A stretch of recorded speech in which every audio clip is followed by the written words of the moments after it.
siempre, tenemos un invitado muy especial. Yo sé que suena cliché, pero es especial de verdad. Una persona, un colega, un amigo eh, que aceptó venir a este podcast y le doy la bienvenida a Jairo Soto.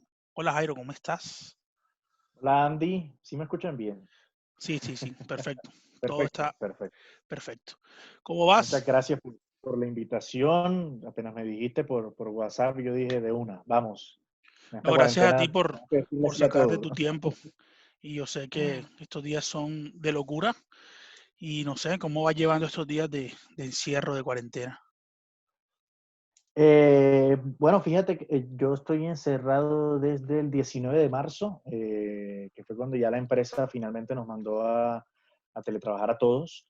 Eh, Ha sido bien, ha sido una experiencia pues interesante. Creo que lo que más me ha hecho falta es como la facilidad de pronto para calmar antojos, de que uno iba a comprar helado más fácil o uno iba a comprar algo, la cebolla del almuerzo más fácil, entonces como que ahora uno tiene que comprar por montones y demás.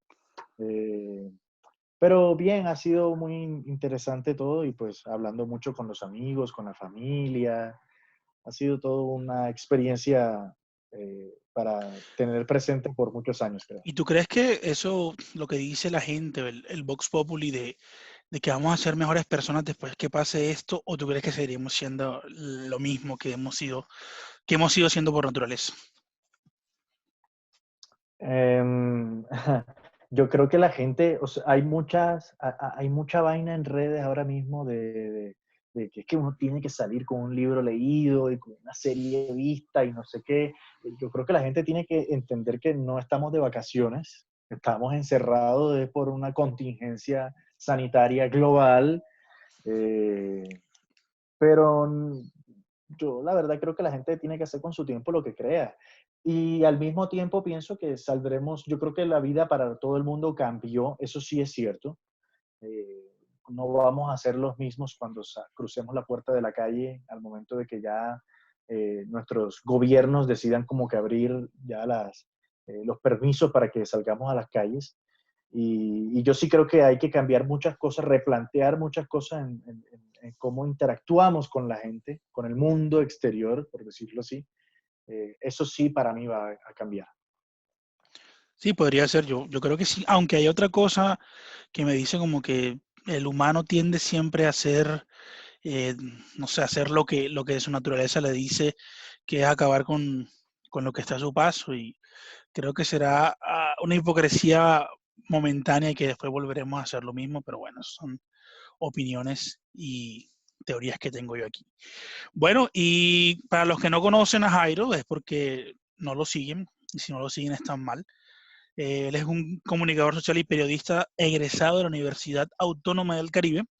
Eh, Ha trabajado en diferentes importantes medios y hoy en día está trabajando para Fede Palma. ¿Se llama así? Es Fede Palma. Y bueno, como en la esquina estamos acostumbrados a hablar de cómo comienza la vida de cada uno de estos personajes que vienen a este espacio, pues tú no vas a ser la excepción. Y quería preguntarte eso, ¿cómo, ¿cómo viviste esos primeros años con tu familia, tu entorno, tu barrio, todo esto? ¿Y cómo influyeron para lo que eres hoy en día? Bueno, yo recuerdo una infancia bastante, eh, no diría que normal como la de todos, sin embargo eso no quiere decir que haya sido malo, o sea, siempre fui muy, eh, para sorpresa de muchos, siempre fui como un poquito más alejado de la gente en los primeros años de vida. Recuerdo muchísimo que me sentaba, prefería mucho leer los periódicos y leer diccionarios y revistas a estar jugando, no sé, la lleva, el congelado, el escondido en la cuadra. Entonces siempre como que fue muy ñoño desde niño, cosa que ya he ido perdiendo, pues ha ido evolucionando, ya no soy tan encerrado en ese mundo, pero sí recuerdo mucho estar rodeado pues por todo este tema de mi papá, de ser, estar muy relacionado a la academia, a la literatura, a los libros, el periodismo, las artes, la cultura. Entonces recuerdo mucho eso.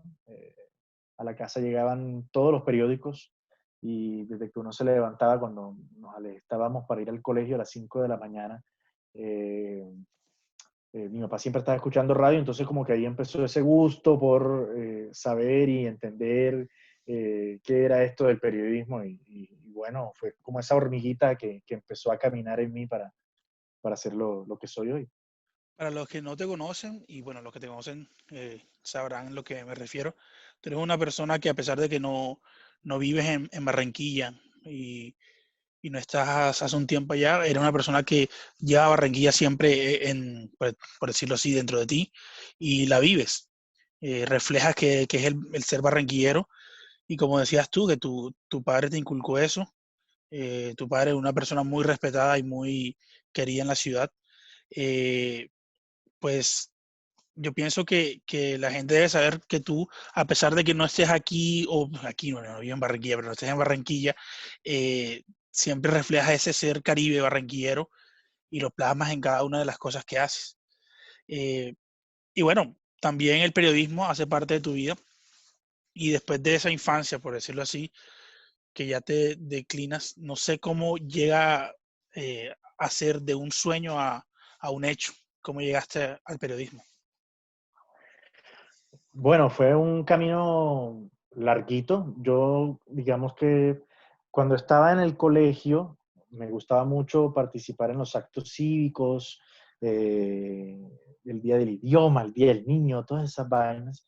Y recuerdo mucho que cuando estaba en el colegio, pues en el colegio Nuestra Señora del Carmen, Barranquilla, Un había saludo un para club de todos, periodismo. lo del Carmen. Y ya los aplausos y la había, fanfarria. había un club de periodismo en el colegio. eh, entonces esa fue creo que una de las decisiones por las que mi papá de pronto decide matricularme ahí.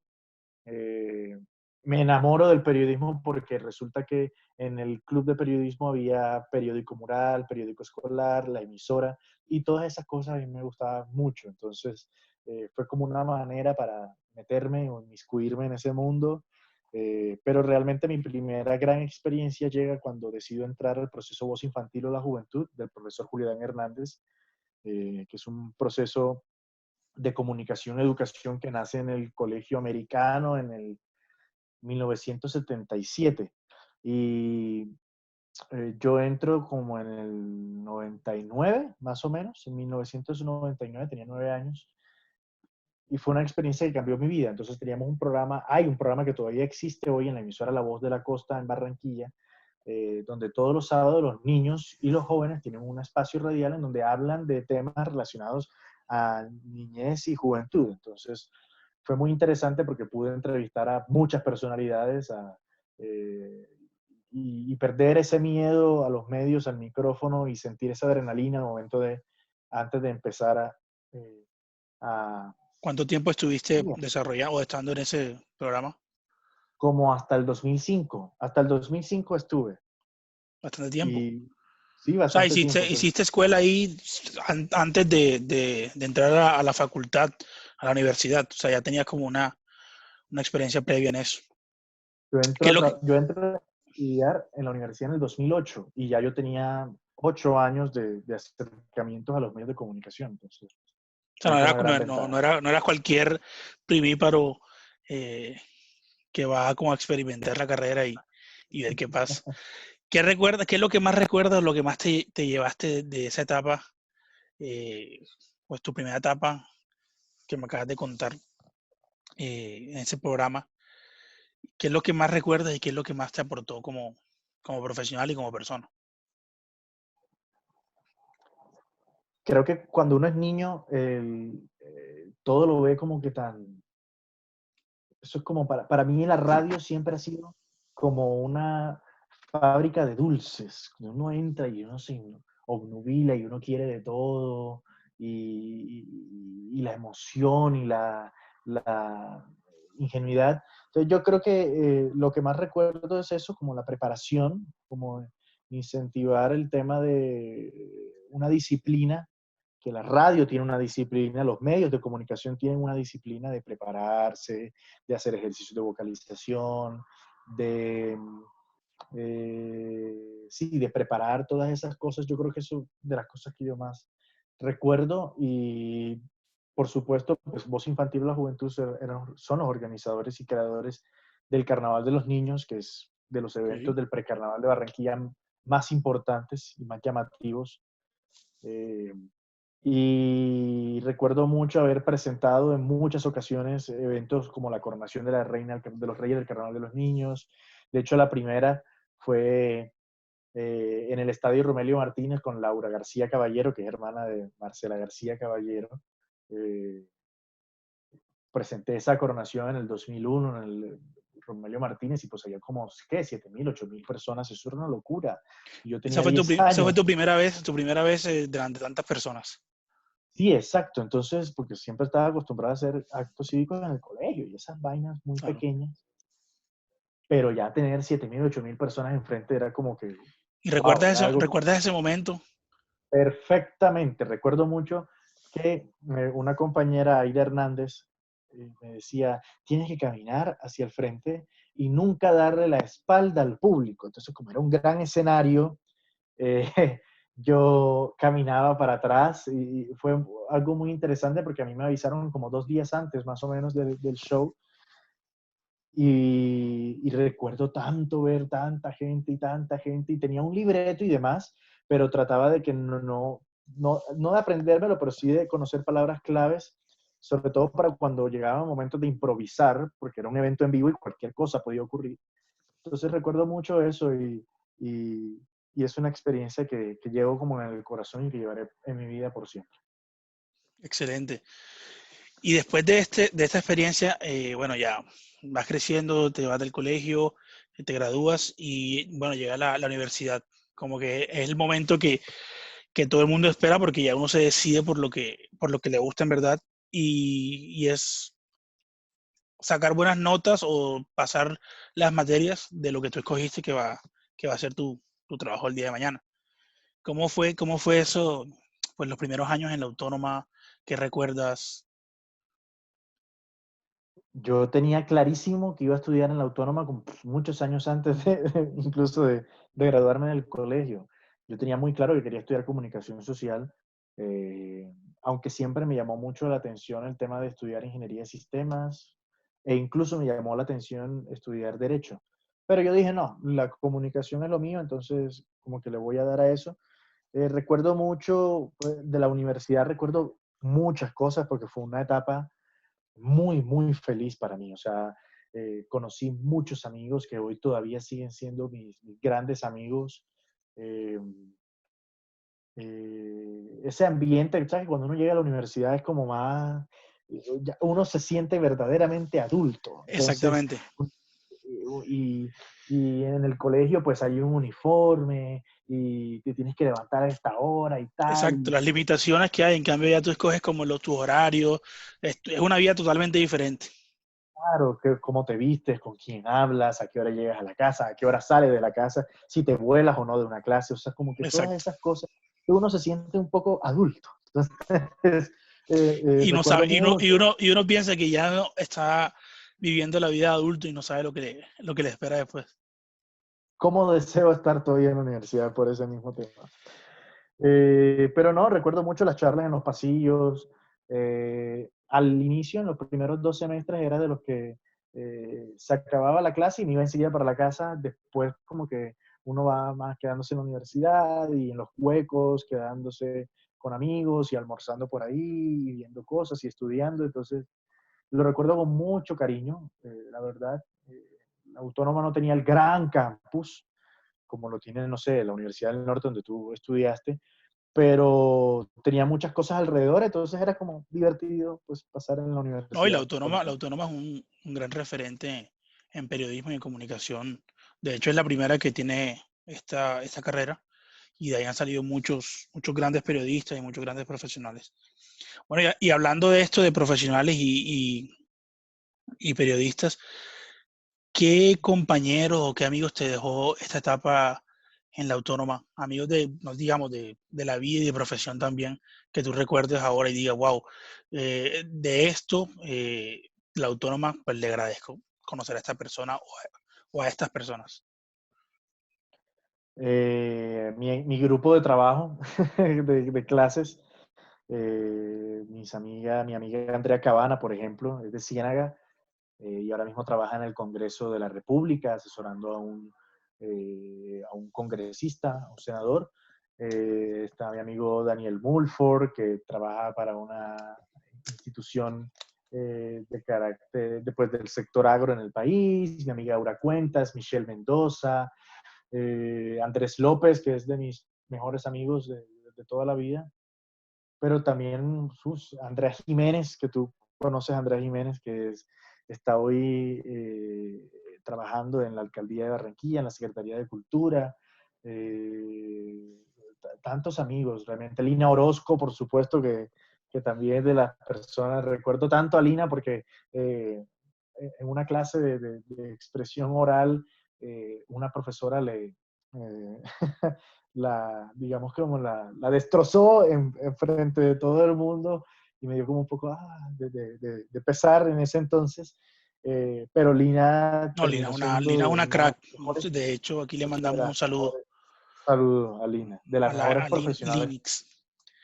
que conocí y que después coincidimos en el Heraldo cuando empecé a conocerte también. Yo creo que la Autónoma me dejó tantas amistades que se me iría como que todo el programa mencionándolos una por una, pero que ellos saben quiénes son y que converso y pido consejos y me gusta ver en dónde está Alejandra Murgas, por ejemplo, que es presentadora hoy de Caracol Noticias a nivel nacional. Tantas personas que me llenan mucho de orgullo y me gusta saber que puedo contar con ellas y que las tengo al lado.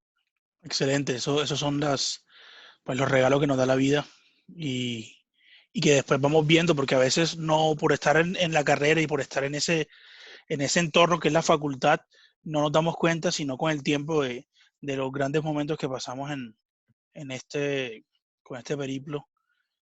Cada vez que digo periplo me acuerdo del grupo que tenemos en WhatsApp. Estas palabras todas rebuscadas. Y bueno, en la Autónoma también trabajaste y participaste en los medios que tiene la universidad o nunca tuviste contacto con él. Fíjate que una de mis grandes frustraciones fue que yo quería entrar al canal 23 de la Universidad Autónoma. Para ese entonces yo había sido presentador de Telecaribe y hice varios castings y demás y nunca quedé, nunca. Y yo decía, pero ¿cómo es posible esto? O sea, para mí siempre fue una frustración que estaba trabajando en Telecaribe eh, y nunca pude entrar al canal de la universidad. Años más adelante, como que esa frustración de pronto un poco se me equilibró porque entré en Radio Cultural Uniautónoma, ¿Sí? eh, estaba en el noticiero de las mañanas, que era un espacio pues, de profesores, pero también de estudiantes, para hablar sobre noticias y demás. Y yo leía noticias. Ahí conozco también a Chelo de Castro C., uno de los periodistas deportivos, el periodista Un, deportivo más antiguo del país. una eminencia en el Una periodismo eminencia. nacional, diría yo internacional, porque no sé si haya otro periodista en el mundo que a su edad ejerza también la profesión, que admirable y Así una... es.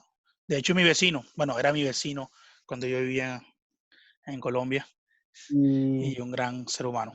yo era la voz comercial de ese programa porque resulta que, pero porque llegaba un día, entonces resulta que un día yo estaba saliendo, después del programa de la emisora, del noticiero, venía el espacio de desfile deportivo, se llamaba el programa. Y recuerdo que el que le hacía la voz comercial a Chelo de Castro, que era el que le diría la publicidad, Deportes Colombia, no sé qué cosa, no llegó. Entonces Chelo de Castro me dice, ven, hey, ¿no quieres leer? Y yo, sí, que debo leer, no, lees esto y esto. Y yo, perfecto. Y yo leía la publicidad, entonces fue muy interesante, la verdad. Bueno, y fue una Le hice también, como una cinta. fue una escuela también en ese momento. Y sin querer Hace tiempo. estuviste participando con como te digo, un periodista que es admirable a nivel nacional. Así es. Bueno, y entonces, después de que te gradúas de la Universidad Autónoma, viene ya la parte profesional, el mundo real. Y entras no sé, entras primero al Heraldo, ¿cierto? No, yo entré al Heraldo en el 2011 a hacer prácticas, es decir, y apenas estaba Ah, como sí, sí, en, sí, yo me acuerdo, pero no, no, disculpa, se me fue. Tú estabas haciendo prácticas. era como en octavo semestre de Ok, comunicación, ok, no te has más graduado o menos. todavía. No, Entonces entras y a entro al Heraldo, Heraldo que es a como, practicar. como ese trampolín que necesitabas en tu carrera para continuar. ¿Y cómo fue eso? ¿Cómo llegaste a Heraldo? Yo llego al Heraldo porque resulta que vi un tuit donde decían que estaban buscando practicantes. Y yo apliqué, quedé y estuve pues como unos tres meses más o menos con la editora web en ese entonces que era Karen de la Hoz.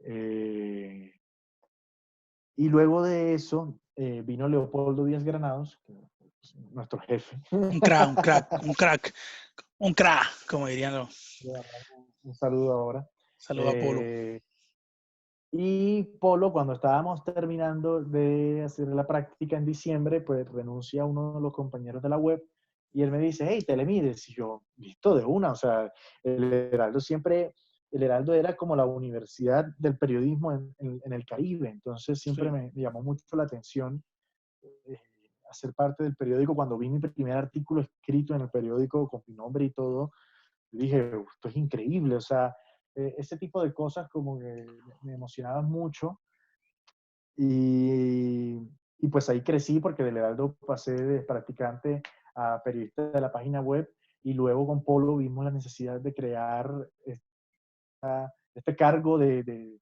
gestor de redes sociales o de comunidades digitales, community manager, etcétera, como quieran llamarlo, que fue todo un reto para mí porque yo en ese entonces, pues Instagram apenas estaba empezando a masificarse, no era lo que es hoy, con las historias, los en vivos, los sí, sí, filtros y la cantidad de estaba en opciones. pañales todavía.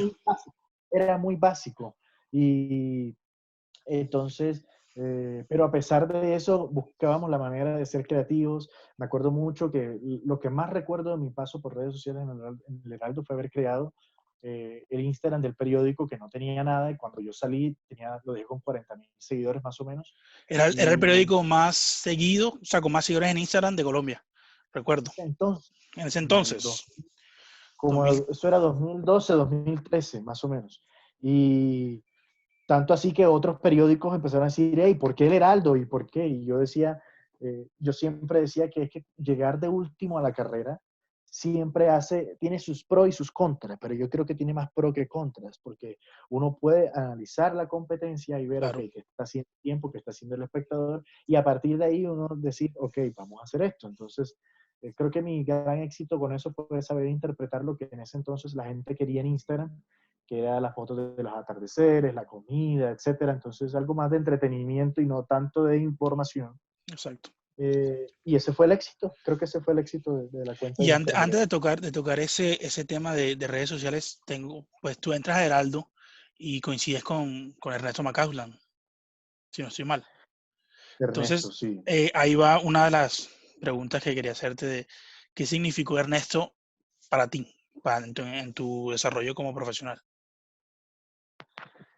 Eh, Ernesto, yo recuerdo mucho ver a Ernesto en sus crónicas y en sus entrevistas cuando era muy niño. Y ese tipo de cosas como que me empujaban también a que me gustara el tema del periodismo. Cuando empiezo a trabajar con él, primero pues fuimos compañeros de presentación en Telecaribe, pero pues él no debía acordarse de mí realmente. Eh, pero después, cuando entro al Heraldo, eh, Ernesto me dio sus impulsos y yo estaré muy agradecido por eso. Nunca se me va a olvidar una vez que en el 2011, el 11 de septiembre de 2011, pues se cumplían 10 años del tema de las Torres Gemelas, de los atentados a las Torres Gemelas, y Ernesto me llama a la web del periódico, yo estaba de turno, era un sábado, y él me dijo, hey, escríbete un tweet y di como, queremos buscar a un niño que haya nacido el 11 de septiembre de 2001, y yo escribí el tweet, y conseguimos el tweet, conseguimos al niño, mi hijo nació, no sé qué. Y yo le dije a Ernesto, Ernesto, encontramos, ya tengo el dato, mira, tan, y demás. Y él sale a la redacción Y dice, tengo un niño que nació el 11 de septiembre de 2001 aquí en Barranquilla, mientras estaban cayéndose las Torres Gemelas. ¿Quién lo quiere hacer?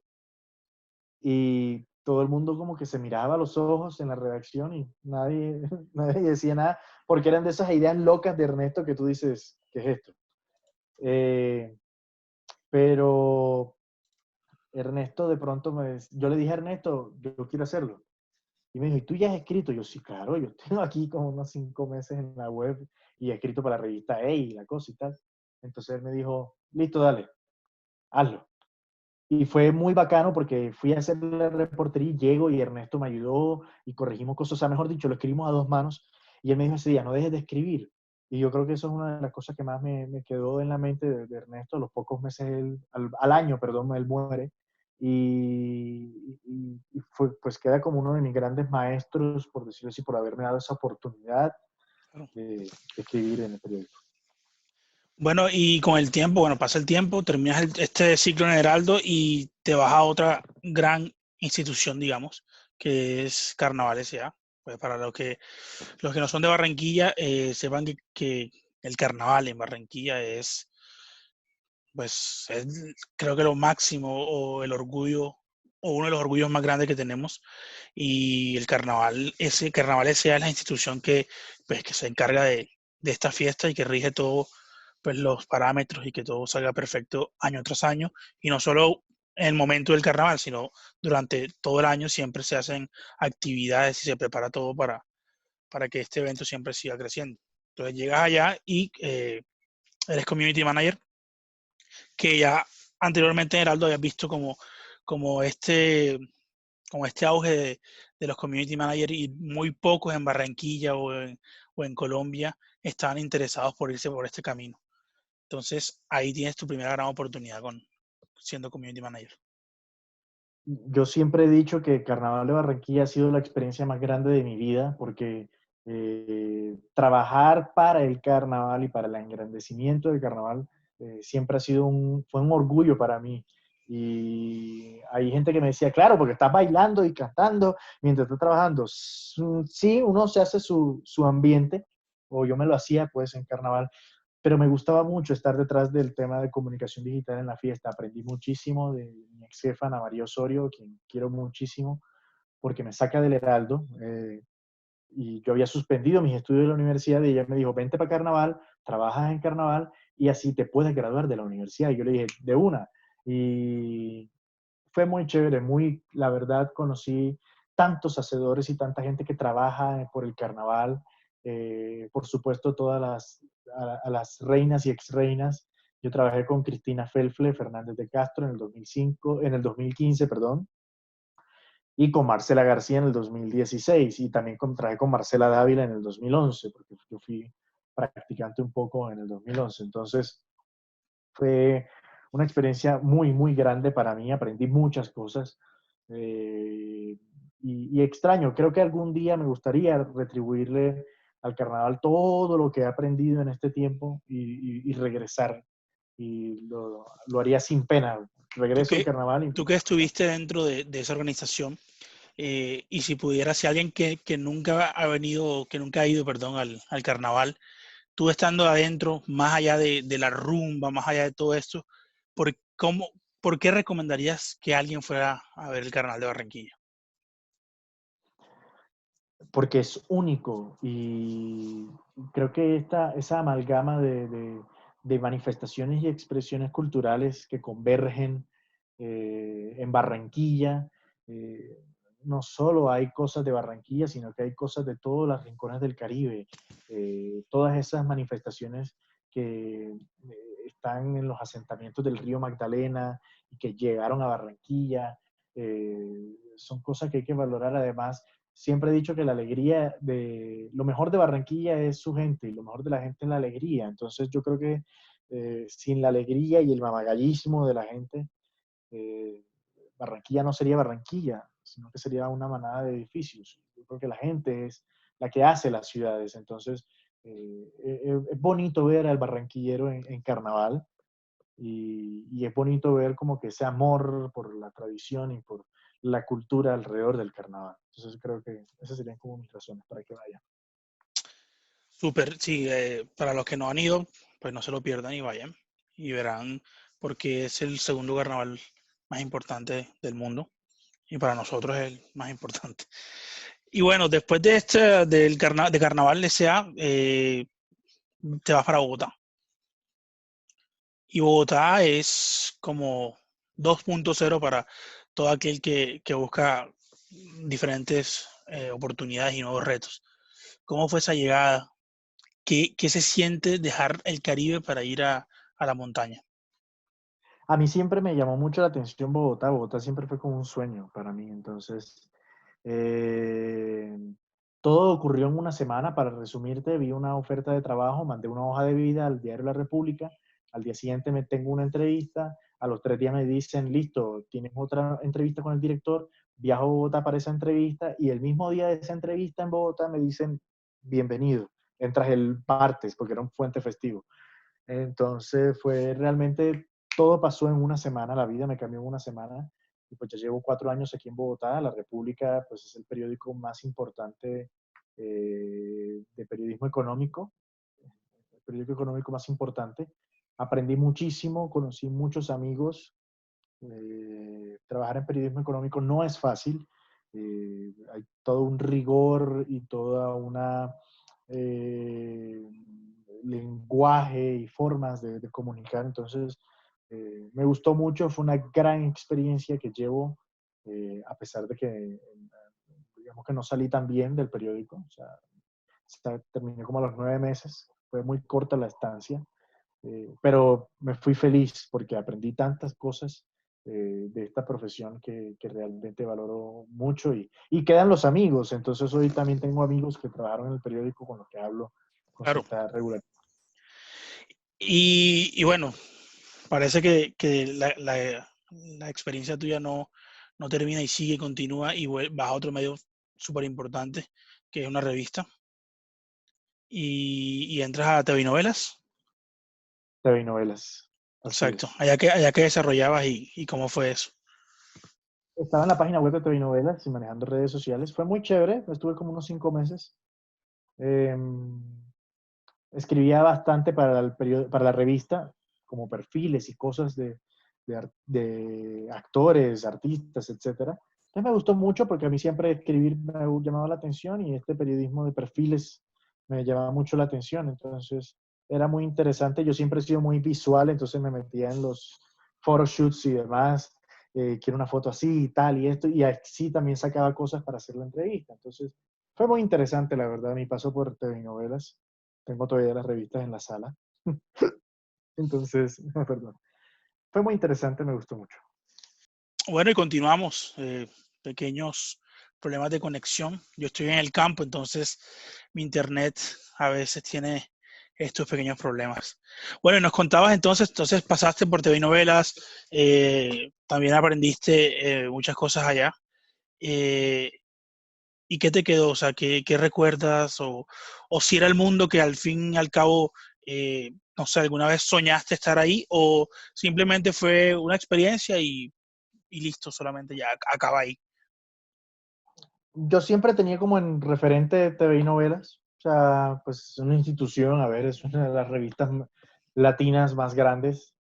Eh, pero recuerdo mucho que mi mamá me decía como que yo no quiero que tú escribas una revista de peluquería. Y pues TV y novelas es creo que la revista de peluquería insignia. Entonces, porque es Grandes chisme. frases de las mamás, excelente esa frase. Yo no, nunca se me, yo no quiero que tú escribas una revista de peluquería. Y la madre, uno iba a motilarse o a acompañar a la mamá, y uno que veía, pues, TV y novelas, Vanidades, Vogue, todas esas revistas estaban ahí. Eh, pero yo nunca escribí un chisme en la revista. Entonces eso, que creo que lo que más aprendí en la revista es como que quitarme ese estigma del periodismo de entretenimiento. Hay mucha gente que confunde el tema de entretenimiento con chisme, con farándula, con cosas, obviedades y demás. Y yo creo que así como el periodismo judicial o el periodismo deportivo, el periodismo de entretenimiento tiene todo un rigor y tiene toda una un universo Sí, alrededor son también. variantes. variantes que hay, porque lastimosamente la gente, bueno, todos somos ignorantes por naturaleza, y la gente se queda con lo primero que ve, pero no sabe que detrás de eso hay miles de cosas y matices que Exacto. aportan a esto. Y yo estoy seguro, porque yo sé que tú lo compartías con nosotros, todos los reportajes e investigaciones que hacías, y no tenían nada que ver con quién se acostó con este o si le metieron cacho al otro o nada. Eran temas bien minuciosos y bien estudiados que valían la pena leerlo. Em, y eso me gustó mucho, entonces creo que lo que más rescato de eso y por supuesto las amistades que dejé en TV y novelas. Entonces, Bueno, y hoy en día estás, Fede Palma, estás trabajando, estás feliz allá. Cuéntame, ¿qué estás haciendo exactamente? Fede Palma es la Federación Nacional de Cultivadores de Palma de Aceite, es uno de los gremios del sector agro más fuertes. Es muy interesante porque hay todo un trabajo con comunidades muy chévere, gente que está en las regiones más apartadas del país, municipios que han transformado su vida a través del campo de la palma de aceite y del aceite de palma. Ha sido una experiencia muy interesante, eh, porque además es sector agro y nunca he trabajado en el sector agro, pero pues al final del día es comunicaciones. Entonces, estoy encargado de todo el tema de comunicación digital, con redes sociales, página web, email marketing y demás. Ha sido muy interesante la experiencia, la verdad, he aprendido mucho, no he dejado de aprender desde que llegué y me ha gustado conocer sobre este mundo del agro y también ayudar a desmitificar cosas alrededor del tema de la palma de aceite. Me ha gustado mucho, la verdad. Excelente. Y bueno, hay una cosa que las personas no saben, tú tienes un blog de música porque eres, digamos, un melómano. Te gusta mucho la música y no solamente escuchar la música, sino toda la cultura que gira alrededor de esto. Eh, Continúas con este blog, y cuéntanos un poco cómo llevas este tema. No, el blog no lo he continuado realmente porque por varias cosas, pero sigo opinando sobre música en redes sociales, me gusta mucho. eh, con mi amigo Daniel Cuetini, que le mando un gran abrazo. Eh, ha sido muy chévere porque he podido como que encontrar con él esa caja de resonancia de saber qué opinamos. eh, compartimos ciertas opiniones sobre el tema del estado actual de la música. La música siempre ha sido una pasión para mí, entonces eh, me ha gustado mucho también encontrarme gente o amigos que son entusiastas del tema.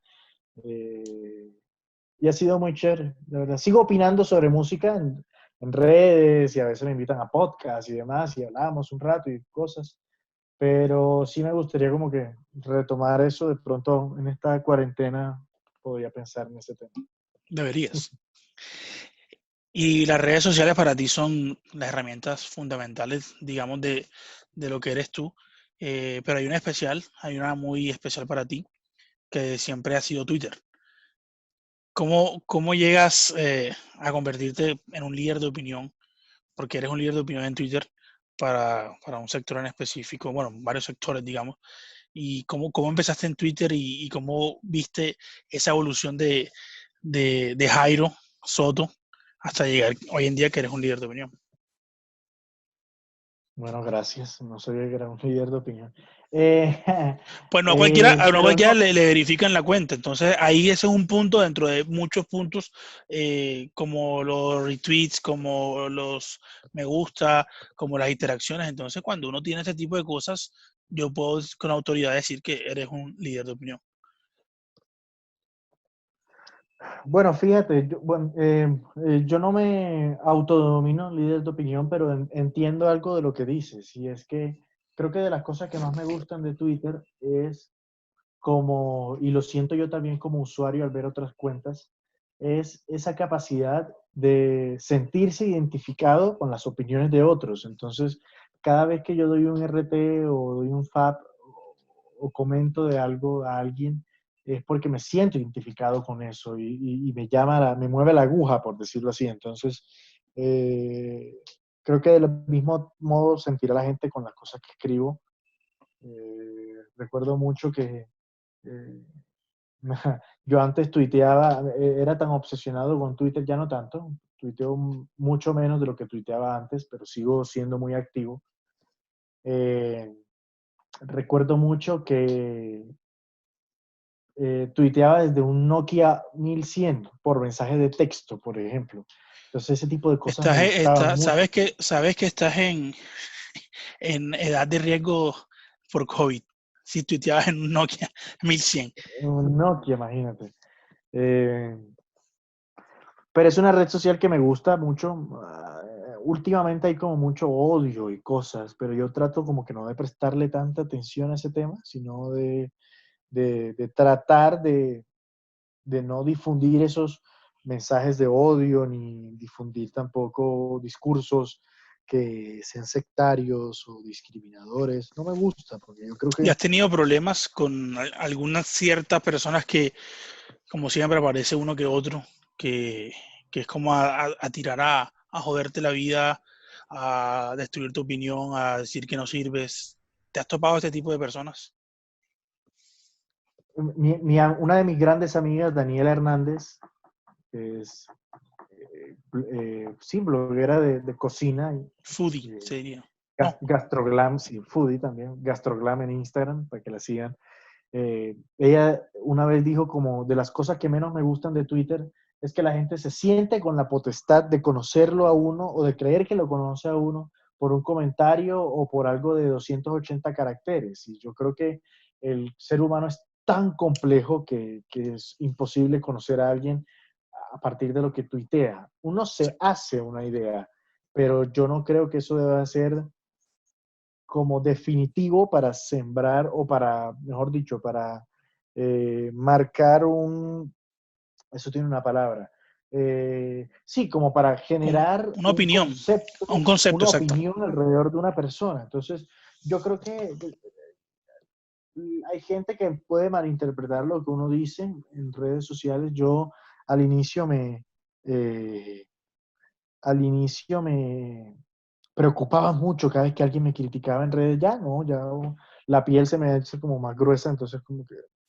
ya De no hecho, yo soy hablaba tan... con Samara Haider, la locutora de La Mega, que también pasó por el podcast, y yo le decía que una de mis redes sociales favoritas, o mi red social favorita es el Twitter, porque a mí me gusta mucho el humor negro, el sarcasmo, todo este tipo. Hay gente que escribe, que son unos genios escribiendo, y que yo me río, me cago de la risa todo el tiempo, pero también sé que es una red muy tóxica, como dicen, esa es la palabra de moda ahora, muy tóxica. Hay mucha gente que también es muy buena, pero para escribir lo malo y para siempre darte palabras que al final y al cabo te pueden tocar. Entonces es como un arma de doble filo esa red social, pero en general sí, a mí me gusta. Entonces entiendo tu concepto y sé que hay personas de personas dentro de Twitter. Me encanta Y Twitter. sí, sí, el Twitter es lo mejor. Lo que yo quería saber es también cómo empiezas a descubrir este universo de redes sociales. ¿En qué momento haces clic y dices, wow, esto no es televisión, esto no es radio, esto es otra cosa? ¿Tienes como memoria o noción de ese momento? Claro, cuando yo entro a trabajar en Carnaval S.A. en el 2011, cuando fui asistente de Marcela Dávila, que en ese entonces era la reina del carnaval, eh, ella tenía un blog y fue de la primera reina que tuvo Twitter, ¿de acuerdo? Y Facebook. Eh, y fue muy interesante. Yo creo que hay, de las cosas que más me ha gustado del tema de redes es que uno, no hay una verdad dicha, todo va cambiando, todo ha ido cambiando.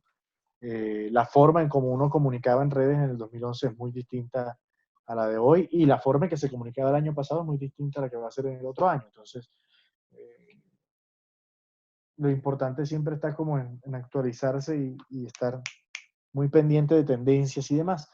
Pero me gustaba porque yo siempre he sido como muy meticuloso con el tema de la ortografía.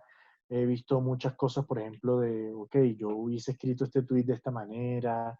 O sea, soy muy crítico y analítico frente a cómo otras marcas o medios de comunicación o entidades funcionan a través de redes. Entonces, este tipo de cosas me llaman mucho la atención y la verdad ha sido un proceso interesante. A veces como que me canso y quiero volver a lo tradicional y demás, pero pues es imposible ya porque el mundo cambió, los medios también cambiaron, las nuevas formas de llegar a las audiencias cambiaron. Entonces, yo creo que ya será algo que vaya ahí de la De la mano mano, conmigo. exactamente. ¿Y recuerdas alguna cagada así, cagada en tu trabajo y más en redes sociales que digas, güey, puta, para que quiero que la tierra me trague ahora mismo? Una vez estando en el Heraldo, yo creo que tú sabes mi animadversión al fútbol. eh, Tú y fuiste una vez futbolista, hay una foto que lo delata. La voy a encontrar y la voy a poner aquí. no fui futbolista, lo que pasa es que mi papá nos quería, yo creo que todo papá en el mundo quiere que su hijo o hija se vea involucrado en deporte. Entonces yo tuve uniforme de fútbol, estuve en béisbol, mejor dicho, querían que también estuviera en básquetbol. Eso nunca, ninguno de los tres, ni mis hermanos ni yo, salimos con la Para vena deporte. deportiva. Pero recuerdo una vez que estaba en el Heraldo y había un clásico de esto, uno de los 2 millones de clásicos que hay al año entre el Real Madrid y Barcelona. Ajá. Y Barcelona hizo gol. Y yo dije, ¿gol de quién? ¿Gol de quién? Y tú sabes que en la redacción del Heraldo eso se dividía, todos eran junioristas, Ujú. pero cuando había fútbol español, eso era mitad de la redacción era del Real Madrid y la otra mitad del Barcelona. Y eso era una pelea constante. Y resulta que yo veía que todo el mundo del Barcelona celebraba. Y yo, ¿quién hizo el gol? ¿Quién hizo el gol? Y cuando yo veo la foto, perdón, el video, la pantalla, veo que Messi está corriendo, entonces yo puse gol de Messi en el Twitter del Heraldo. Y Messi estaba en la banca. Ah, Entonces fue como, bueno, menos mal estaba en la y me banca. imagino la gente, porque eso sí, la gente, la primera cagada es a darte. Me La imagino ese momento. gente, la gente no espera, es como si estuvieran ahí pendientes del error para caerte enseguida. Pero ¿Recuerdas algún comentario así que tú digas, pues puta, este en vez de afectarme me cagó de risa? muchos, porque hay gente que tenía mucha creatividad para insultar. Aún existen. eh, aún existen. Y bueno, son experiencias que uno le van quedando. Y bueno, como para ir finalizando, ¿qué, qué consejo le darías a estas personas que te ven ahora y les gusta toda esta movida de las redes sociales, del community manager, del periodismo? O sea, como de hacer, de ser un periodista completo, como lo has hecho tú, que has pasado en diferentes medios. ¿Qué consejo le puedes dar para que sigan ese camino y puedan ser grandes profesionales el día de mañana? Que lean mucho, que lean mucho, que conozcan. Yo creo que no aplica solamente para el tema de la gente que quiere hacer redes desde el periodismo, sino también desde los negocios, por ejemplo. Hace unos días estaba hablando con un primo que quiere hacer como meterse en redes para impulsar su negocio de comidas. Y yo le dije, revisa lo que está haciendo la competencia. ¿Qué están haciendo? ¿En qué tono hablan? No solo revises, una de las cosas más chéveres del tema de la globalización es que uno puede, por lo menos a mí me encanta entrar en Spotify y ver qué está sonando en Spotify en la India, y ver qué están escuchando, porque de pronto algo que está sonando en la India en 2 meses va a llegar a Colombia y ya va a ser la locura. Nunca se me va a olvidar que esta canción Me Rehuso de Ujú. Danny Ocean, el venezolano, el pelado graba su canción en el garaje de su casa, la sube a Spotify como si nada y de pronto se vuelve un éxito en toda Mundial. Latinoamérica. Entonces, es como la globalización nos permite eso. Entonces, yo creo que la gente revise qué está haciendo la competencia en otras partes, no se limiten solo a lo local, sino que vean otros ejemplos exitosos en cualquier parte del mundo. Es muy fácil hacerlo. Entonces yo creo que eso, tener tacto, saber métricas, saber cómo reacciona la audiencia frente a las cosas que tú pones, eh, me parece muy clave también darle un tono a la conversación, un estilo. eh, Depende cómo sea la marca, depende qué hagas, depende en dónde estés. Eso me parece muy chévere. No tener miedo a explorar nuevos formatos, nuevas formas para comunicar, me parece que es muy clave. Y ser auténtico. Yo creo que uno mientras, y aplica tanto para marcas como para manejo de marca personal, mientras uno más auténtico se muestre hoy en redes, es mucho mejor, porque pues eso es como, la crítica en redes de que, eh, ay, pero tú no te ves de 300 likes cuando ven a alguien en la calle, de tantos filtros que usan. Yo creo que uno mientras más auténtico sea, es mucho mejor, genera más empatía y más conexión con la gente, porque al final del día todos somos seres humanos, entonces Exacto. todos tenemos nuestros problemas y tenemos que aceptar que la vida es así, llena de problemas y de alegrías y de fracasos y de triunfos. Entonces, creo que esas serían como Las las claves, las pautas. pautas que daría. Bueno, Jairo, te agradezco por tu tiempo. Gracias por pasar un rato por aquí. Espero que la próxima vez hagamos otro capítulo ya en persona. Ahí sí hablaremos un poco más de la música y de todas estas cosas que te apasionan. Y nada, te agradezco mucho. Nada, para la gente que lo siga en sus redes sociales, ahí abajo se las voy a dejar. Así como los youtubers, ya aprendí, ahí abajo se las dejo. Que se suscriban al canal, que es gratis. Y bueno, si les da la gana también activen la campanita. Y nada, gracias nuevamente, amigo mío. Espero verte pronto y que tengas un resto de cuarentena en paz y tranquilo. Muchas gracias, Andy, a ti, a toda la gente que yo he dicho que en esta cuarentena la gente puede estar viendo un TikTok o algo, entonces uno está compitiendo con muchas cosas, un webinar y esto y lo otro, y que lo escuchan a uno mamar gallo y hablar un poco, entonces como, ok, Así gracias es, por quedarte hasta el final. así es. Y bueno, Gracias. nos vemos en el próximo capítulo de La Esquina Podcast. Y nuevamente gracias, Jairo. Un abrazo y nos Pirín Junior.